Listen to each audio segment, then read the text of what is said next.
Greenhouses have become an EV centre of excellence because that is going to form part of the future transport. Diesel is being finished with, electric power is going to be part of the future of the transport industry, and we want to be part of that. Technicians obviously have to be properly trained because of the high voltage systems on the vehicle. We need to get all our sites surveyed to see what capacity is at each site, so we can invest then in the high powered chargers that we need to charge these vehicles. You want to be at the forefront of these new technologies and not left behind. Electric vehicles are coming to the heavy haulage sector. They're in their infancy at the moment, but we're learning all the time. We've now got vehicles capable of up to 500 kilometres. When it comes to supporting customers now on electrification, it's not just about the lorry. I mean, obviously the lorry needs to be specified to suit their needs. You look at the amount of battery packs you want, the size of the motor you could need. When our customers come to talk to us, they need to be assured that we know what we're talking about, and with the training that's ongoing with DAF Trucks and ourselves, they can rest assured that we will have the answers for them.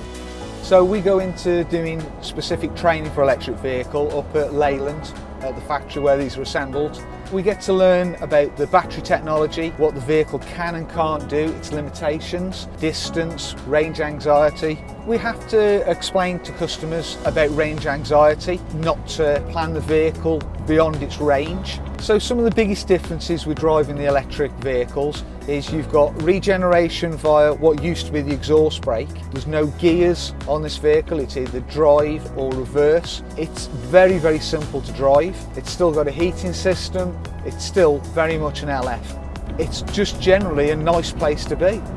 It is very comfortable. So we can support customers with the knowledge of how to drive these, how to get the best range out of it, and we're always there to answer any questions. Any company that wants to lower their CO2 emissions, it is the way forward. Most cities are going ultra low emissions, and this is the truck for that. Being an EV specialist, it's quite intensive training. It's quite groundbreaking technology because we're moving forward into new boundaries that it's very different, completely new platform. It's a big step forward from working on diesels. EV vehicles, can't make mistakes. I've had a level 3 IMI training and I've had level 4 DAF training, so I'm classed as a level 4 EV specialist. The training we undertake, the basics is your EV shutdown, making the vehicle safe to work on for maintenance and general repairs. And then you delve into the power cradle and the transmission and the driveline. You only touch on the batteries because the batteries are actually maintained by Dana. If you have any problems with the batteries, they're under extensive warranty and Dana will come out and sort out your problems. When we work on the EV systems, there is quite a few safety steps you have to take. As you can see here, the vehicle has to be coned off. Keys have to be removed and locked away in a safe box. You have to wear anti-static overalls, anti-static boots, and when you're doing any work on the actual vehicle, you have to wear EV gloves.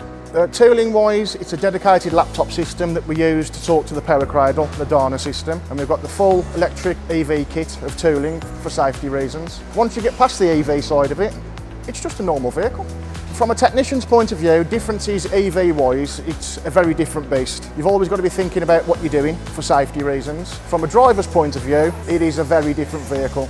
Instant torque, instant take up, unbelievably quiet. I think it's the future.